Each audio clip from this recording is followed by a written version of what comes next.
Property resale பண்ணும்போது என்னெல்லாம் சிக்கல் உங்களுக்கு வரும் சார்?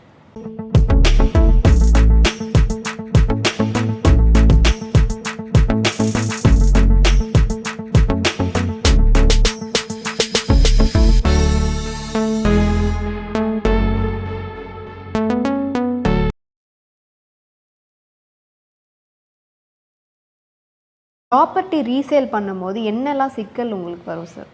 அதாம்மா, ரீசேல் ப்ராப்பர்ட்டி பொறுத்த வரைக்கும் பார்த்தீங்கன்னா, முதல்ல அவர் தான் அந்த ப்ராப்பர்ட்டியோடைய ஓனரானு பார்க்கணும். ரெண்டாவது, அவர் பேரில் தான் அந்த சொத்து இருக்கா. அதுக்கப்புறம் பார்த்தீங்கன்னா, வேற யாருக்காவது பவர் கொடுத்து ஒரு விற்க சொல்லியிருக்கிறாரா, ஏஜென்ட்டோ இல்லை வேற யாரோ அண்ணன் தம்பியோ வேற யாருக்கால பவர் கொடுத்துருக்காரா, அது பார்க்கணும். ஈசி போட்டு பார்க்கணும்.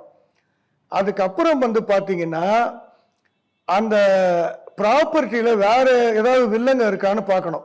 டாக்குமெண்ட்லாம் கிளியராக இருக்கா, டாக்குமெண்ட்டில் ஏதாவது வில்லங்க இருக்கான்னு அதை செக் பண்ணணும். அதுக்கப்புறம் ஷேரு ஏதாவது அப்போ அண்ணன் தம்பி இருக்காங்கன்னு வச்சுப்போம், ஒரு 5 பேர் இருக்காங்கன்னா அந்த ப்ராப்பர்ட்டியில் இவருக்கு மட்டும்தான் உரிமை இருக்கா, இல்லை அந்த 5 பேருக்கு உரிமை இருக்கா, அந்த மாதிரி பார்க்கணும். ஸோ இதை இத்தனையும் பார்த்துட்டு தான் நம்ம அந்த ப்ராப்பர்ட்டியை வாங்கணும். அது மட்டும் இல்லாமல் பார்த்தீங்கன்னா, ஒரு ரீசேல் ப்ராப்பர்ட்டி நம்மளுக்கு வருதுனாவே அது டைரெக்டாக ஓனர் மூலமாக வராது. புரியுதுங்களா? உங்கள் ஃப்ரெண்டு சொல்லியிருப்பாங்க, இன்னொரு ஏஜென்ட்டு. ஸோ ஒரு 5-6 பேர் அதில் பங்கு இருக்கும். இப்போ பார்த்தீங்கன்னா ஒரு 60,000 ரூபா அதில் கமிஷன் வருதுன்னு வச்சுப்போமே. இப்போ 6 பேர் அங்கும்போது ஒரு 10,000 ரூபா தான் நம்மளுக்கு நிற்கும். சில டைமில் என்ன ஆகுன்னு கேட்டிங்கன்னா, அந்த ஓனர் வேற யாருக்காக கூட நம்மளுக்கு தெரியாமையே நம்ம தெரிஞ்ச கஸ்டமர்கிட்டே வேற யாருக்கெல்லாம் வித்துட்டு போகிறதுக்கு வாய்ப்பு இருக்குது. அப்படி பண்ணும்போது நம்மளுக்கு கமிஷன் 1 பைசா கூட வராது.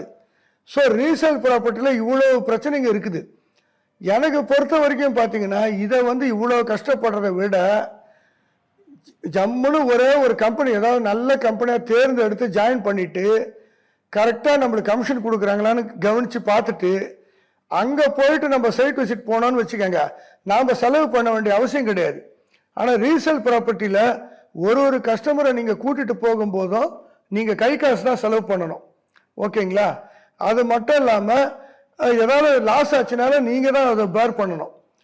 இதில் பார்த்தீங்கன்னா கம்பெனி டாக்குமெண்ட் லீகல்லாம் கரெக்டாக இருக்கும்.